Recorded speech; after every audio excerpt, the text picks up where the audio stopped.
So let's read the story.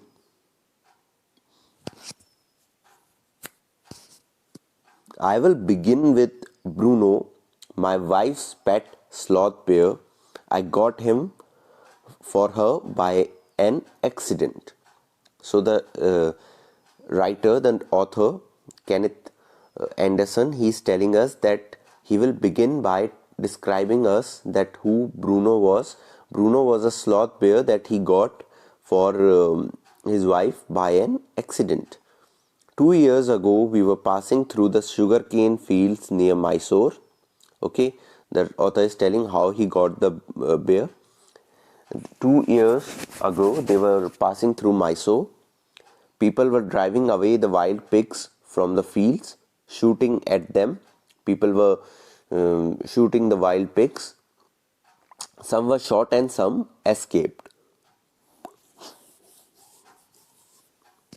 We thought that everything was over when suddenly a black sloth bear came out panting in the hot sun. Panting means half the way. Now I will not shoot a sloth bear wantonly. Wantonly means for no good reason. Want only. Okay. Now I will not shoot a sloth bear want only, but unfortunately for the poor beast, one of my companions did not feel that way about it. Okay, he said that I will not hit a bear without any cause, but my companion didn't feel the same way and he shot the bear. As we watched the fallen animal, we were surprised to see that black fur on its back moved and left the prostrate body. Okay, so the poor beast was there, and the author is saying that I will not hit him without any cause, but the companion did, the fellow man did.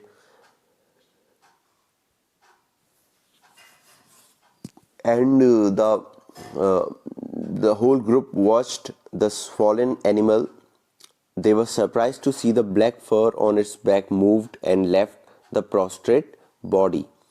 Prostrate means how the human beings are. We walk straight, okay, and the animals, they walk on four. Then we saw it was a baby bear. Okay, then we saw that a baby bear that had been riding on its mother back when the sudden shot had killed her.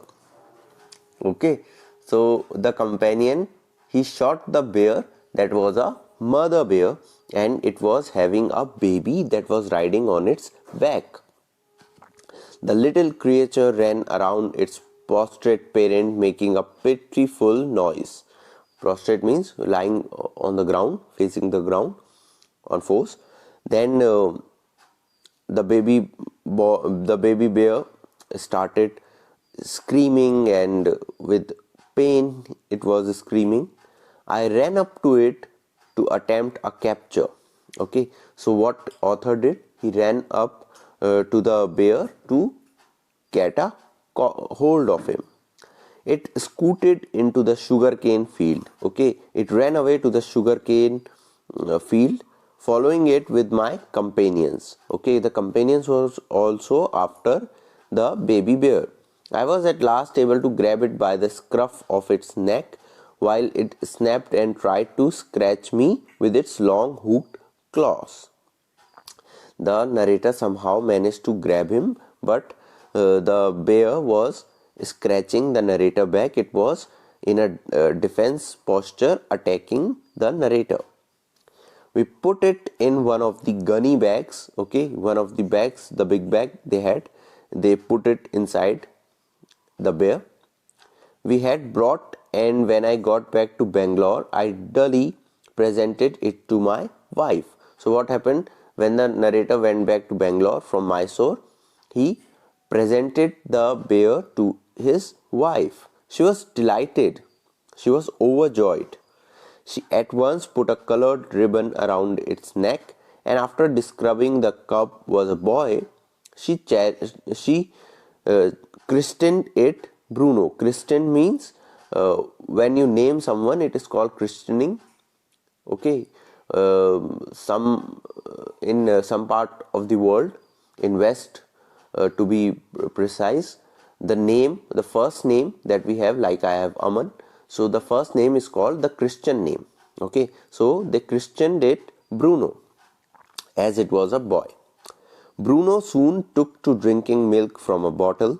It was but a step further, and within a very few days he started eating and drinking everything else. So Bruno started off with drinking milk from a bottle, and later on he began eating everything that was around. And everything is the right word, for he ate porridge. Okay, he started eating porridge.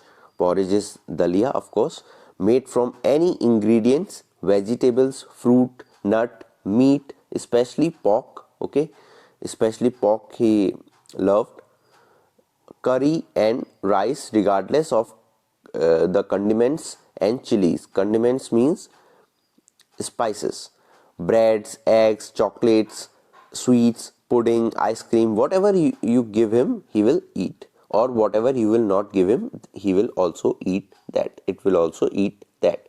As for drink, milk, tea, coffee, lime juice, everything was for Bruno.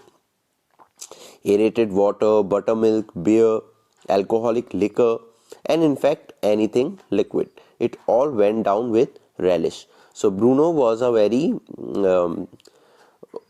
good bear. It never said no to anything. Whatever was around, it will eat, and that is a good thing also and a bad thing also. The bear became very attached to our two Alsatians. Okay, Alsatian dogs were there. So Bruno became very fond of them. To all the children of the tenants were there living in the bungalow. So he became very close to them as well. He was left quite free in his younger days and spent his time in playing.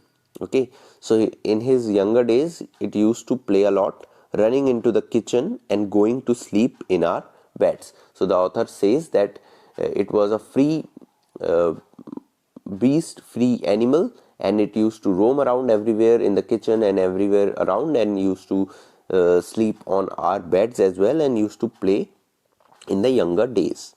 One day an accident befell him. Okay, what happened? One day one accident happened with him.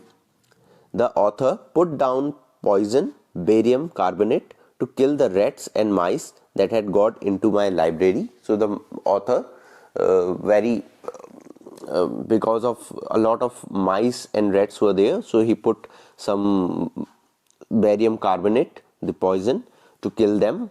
And what happened? Any guesses? What would have happened? Bruno entered the library, as he often did, and he ate some of the poison. So what Bruno did? He entered the library and ate some of the poison.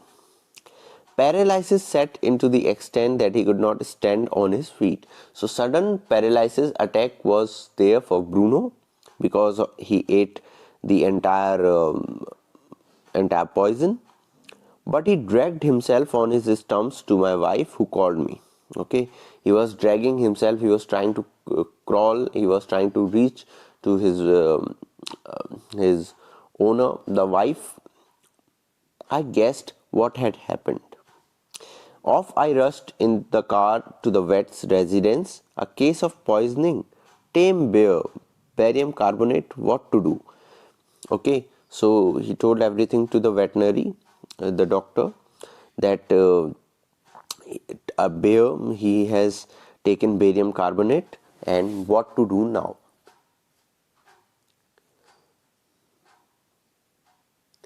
Out came his medical books and a feverish. Out came his medical books. Okay, the veterinary doctor, he took out his books and everything, and a feverish reference to index began. What poison did you say, sir? Barium carbonate? Yes, barium salts, barium carbonate, symptoms, paralysis, treatment, injections of. Just a minute, sir. I'll bring my syringe and the medicine. So the doctor started searching that what could be done for Bruno.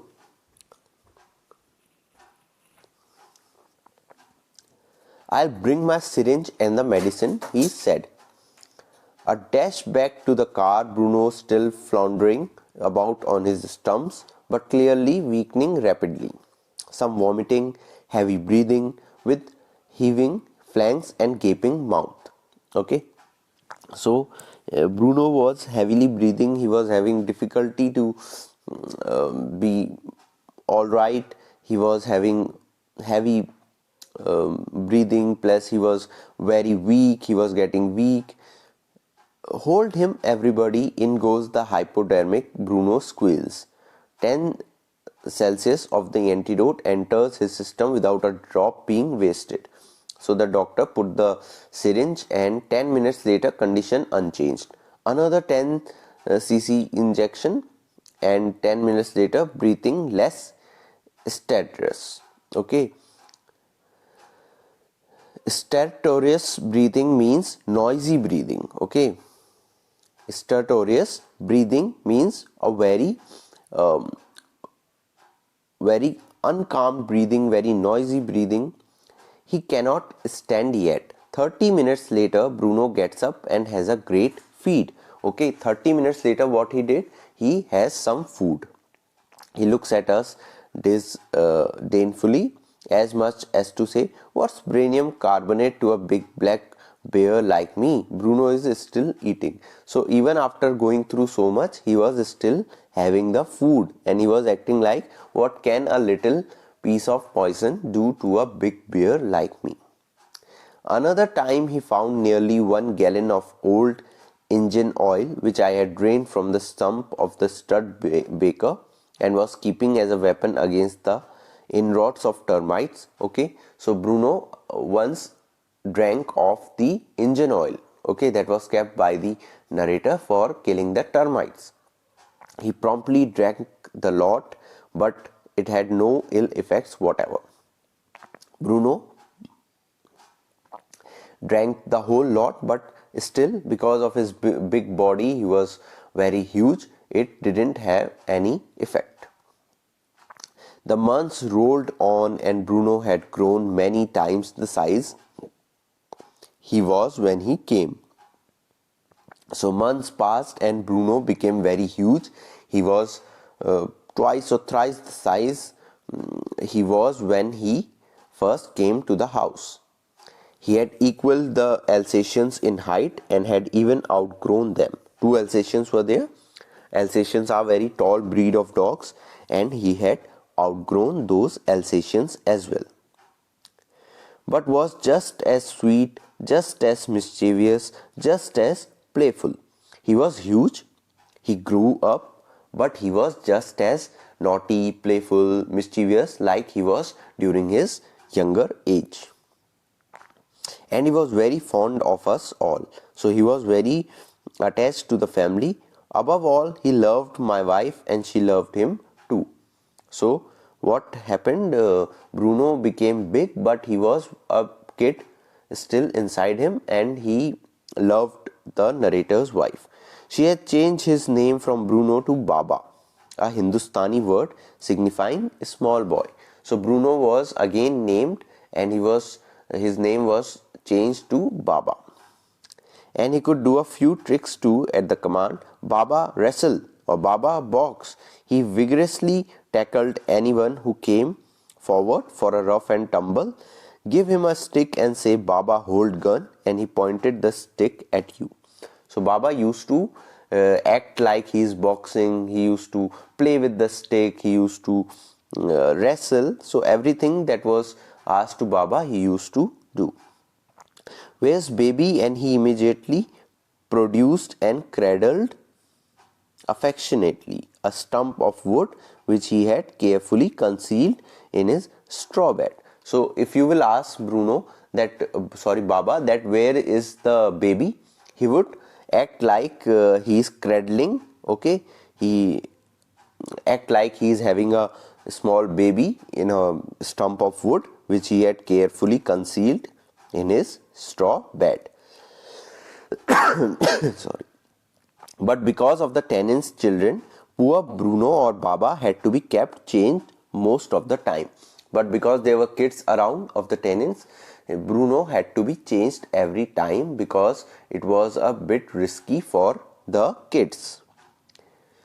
Then my son and I advised my wife, and friends advised her too, to give Baba to the zoo at Mysore. So everyone, the narrator, his son, the friends around, they advised the lady to give Baba or Bruno away to the zoo at Mysore because it can be risky for the small kids or to us as well. He was getting too big to keep at home. After some weeks of such advice, she at last consented. Okay, she at last agreed that okay, Baba can be given off to the zoo. After some weeks of such advice, she at last consented, and hastily, and before she could change her mind, a letter was written to the curator. Curator means the person in charge of the zoo. A letter was sent to the curator of the zoo. Did he want a tame bear for his collection?